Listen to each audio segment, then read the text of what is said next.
такси ма? Такси аға. Нұрсатқа қанша? 1000 теңге қой. Болды, кеттік. Кет. Братан деймін да.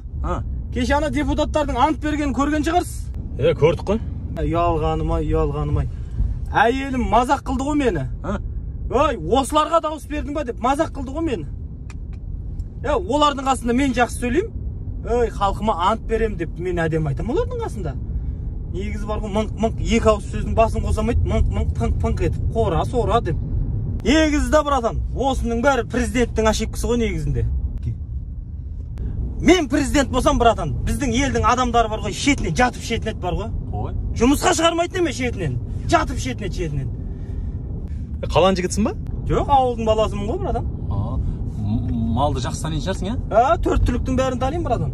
Мына мал шаруашылығымен айналыссам ба демем да? Жақсы ғой, мал деген жақсы ғой. Мына сиырлар жапасын тастағанда неге бұлт жетіп түседі да? Жылқылардікі үлкен құмалақ болып түседі. Ал енді түйе жылқыдан дәу болса да құмалағы кішкентай болады.